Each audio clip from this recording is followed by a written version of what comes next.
É o sonho de muita gente deixar tudo pra trás e viver como um mochileiro, combeiro, nômade digital, se aventurar pelo mundo. Eu também tinha esse sonho. Eu viajei muito tempo de mochilão conhecendo países da América Latina, mas era só um hobby, algo que eu fazia no meu período de férias. E o que é um hobby virou realmente uma paixão. Cada dia mais fomentava algo aqui dentro. Até que um dia eu consegui. Na verdade, nós conseguimos. Eu, a Keka, conseguiu juntar dinheiro, comprar um carro que a gente julgava ser melhor para nossas necessidades, e a gente partiu para viver e trabalhar na estrada. E passamos um ano nessa vida vivendo em postos de gasolina, campings, praças, aonde dava a gente ia. Até que a gente teve que voltar ao Brasil por alguns problemas pessoais. A gente aproveitou também para fazer uns upgrades no carro. Tinha muita coisa que a gente pensava que era necessário e não era. E tinha muita coisa que a gente julgava que não era necessário, que era besteira, que a gente não queria usar. Daí fez muita falta. E olha que eu conversei com muitos viajantes antes de sair de viagem. Tem até uma playlist aqui no canal com todos esses papos. Você pode conferir, se estiver pensando em sair, assiste, que é muito legal. Me deram várias dicas, mas mesmo assim tinha muitas coisas que eu só ia aprender vivendo mesmo, na prática. Por isso existem 5 coisas que eu queria que alguém me dissesse antes de sair pra estrada. Coisas que me surpreenderam negativamente na viagem. Vou até fazer uma lista depois de 5 coisas que me surpreenderam positivamente, mas hoje, especificamente, eu queria falar sobre isso, cara. Talvez ajude você a fazer esse planejamento. E são coisas muito pessoais, tá? São coisas que nos afetaram dentro da nossa rotina, do nosso estilo de viagem. Mas pode ajudar vocês. Eu sou Arthur LG e está começando o Tour pelo Mundo.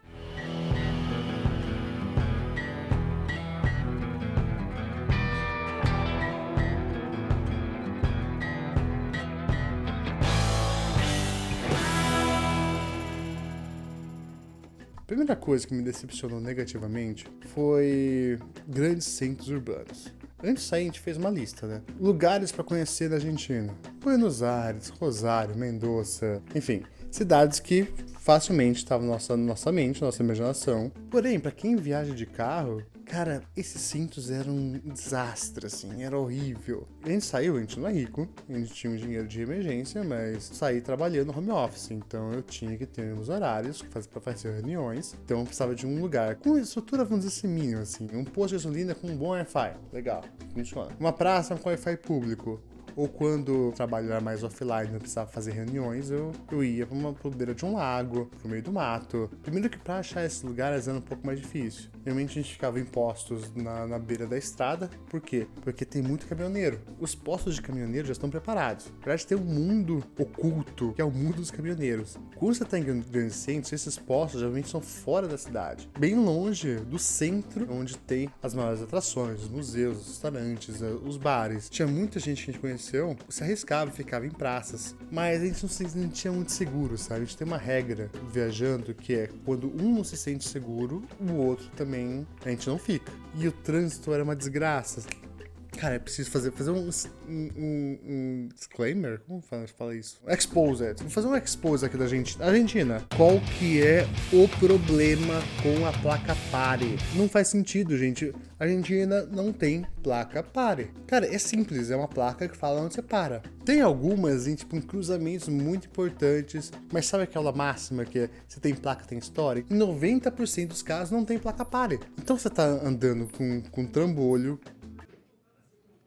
Nossa, eu vou ser cancelado pelos landeiros. Desculpa, landeiros. Você tá andando como super máquina, uma lenda das estradas britânicas. Best 4x4 Que, digamos, não é o melhor carro para você andar dentro da cidade. E você chega no centro de Buenos Aires e não tem placa pare. Até eu me explicar a regra, passou um mês de viagem. Eu levei o carro no mecânico em Buenos Aires, e ele me explicou que quando o carro vem da esquerda, eu tenho que parar, e quando vem da direita, eu tenho prioridade. Ou ao contrário, eu realmente não lembro mais. Meu déficit de atenção não me deixa decorar isso. E agora? Quando eu consegui decorar, eu descobri que tem cidades que tem exceções. Tipo, você tem uma rua que, teoricamente, você teria prioridade, mas quem vem da direita tá vindo uma ladeira, você tem que parar. E como vou saber isso? Não tem como saber. Não faz sentido isso. É verdade. Quer dizer, às vezes não. Mas sabe uma coisa que não me decepcionou? Você que deu um like aqui, se inscreveu no canal, tem o sininho também, se quiser, mas é um bônus, tá? Se você se inscreveu no canal, deu um like, muito obrigado, sabia que não ia me decepcionar.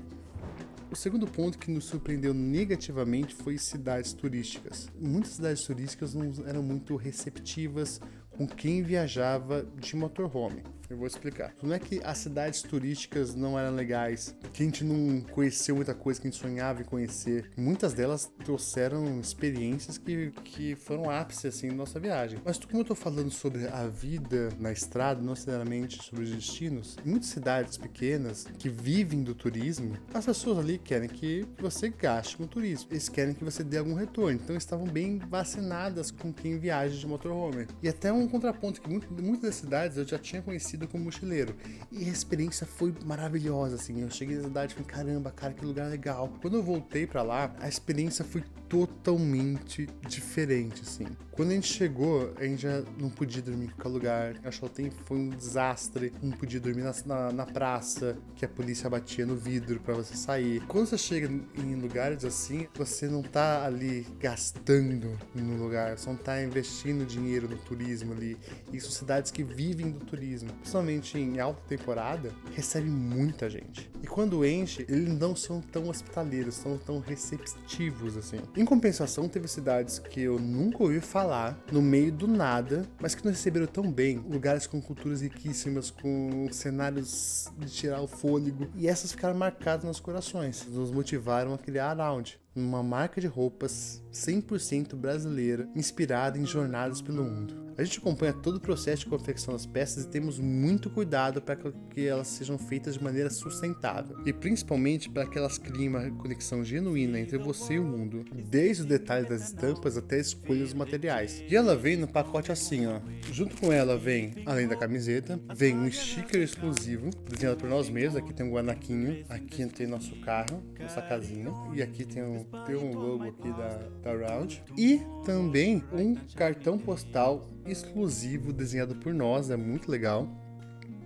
Esse é inspirado no Farajão de Camararia, que é um destino muito legal que marcou a gente e a gente queria eternizar essa história também. Então, além da camiseta, a gente tentou criar uma experiência completa para conectar você com o mundo e para compartilhar um pouco a nossa paixão pela diversidade, pelas histórias por trás dos cartões postais. Todas as peças têm promoção na loja, mas se você usar o cupom Tour pelo Mundo 15, que está aparecendo aqui, você tem mais 15% de desconto em cima da sua compra. Então corre lá, cara, que tá muito legal, a gente fez com muito carinho. O terceiro ponto que nos surpreendeu negativamente foi o clima. Você pode estar até pensando, Nossa, Arthur, porque você não pensou no clima? Você saiu pra viajar e não sabia que ia pegar temperatura negativa, que despreparado. Olha, o bullying, ele pode ser evitado. a minha voz irônica é uma gaúcha, desculpa. É óbvio que a gente sabia que ia pegar temperaturas negativas ou calor extremo e viver no carro não ia ser fácil. Mas acho que a gente não estava preparado assim, a gente não sabia realmente o tamanho desse desafio. Porque ele não afeta só a nossa sensação de frio, mas ela afeta o todo. Desde o planejamento da viagem até o funcionamento do carro, tudo é afetado assim pelo clima e por essas situações extremas. Por exemplo, nós temos uma Land Rover Defender de 1997, um carro velho. Eu não ouvi o que eu ouvi? Antigo, desculpa, landeiros, clássico, eu diria, mas na altitude, por exemplo, o ar rarefeito, entra menos oxigênio no motor, não faz a combustão direito e prejudica. E no frio, ela demora para esquentar. Eu teve casos de viajantes que estavam com a gente, o Roca no Mundo, sigam eles são bem legais, assim, estão na Alemanha, mas a gente pegou um dia de temperatura de menos 20 que congelou o diesel. Se eles tivessem que chamar um mecânico com um produto que chama corda motor, para eles conseguirem voltar a viajar. E essas coisinhas, esses detalhes iam desgastando, sabe? Por exemplo, como a gente viajou no inverno, amanhecia às 11 da manhã. Antes das 11 era o horário mais frio. Então as pistas estavam todas congeladas. Sair para viajar, pegar a estrada antes das 11 da manhã já era um desafio. E anoitecia, acho que umas 5 horas. Então você tinha um horário das 11 às 5, mais ou menos, para viajar, porque depois voltava o frio. Tinha uma cachorrinha na viagem. Cara, eu lembro que a água dela congelou, sabe? Quando eu vi assim, ela tava lambendo um pedaço de gelo. Então tudo isso a gente teve que ir adaptando o nosso estilo de viagem. Foi quando a gente começou a viajar até mais devagar, assim. Mas realmente não era algo que eu tava tão preparado, assim. O quarto ponto, talvez o mais óbvio, são as fronteiras. Cara, as fronteiras não sabem. Um carro, você tem que pegar fila, aí eles vão revistar seu carro, ver se você não tem nenhum alimento perecível ou algo proibido no país. Pra quem viaja com pet é outro transtorno. Toda vez que vai cruzar fronteiras, tem que passar no veterinário pra ele te dar o laudo, pra você poder ter esse documento ali na agência regulamentadora. Eles vão estar 15 dias ali pra passar e foi. Acho que talvez esse é o ponto talvez mais óbvio da nossa lista, mas as fronteiras é realmente chato, assim.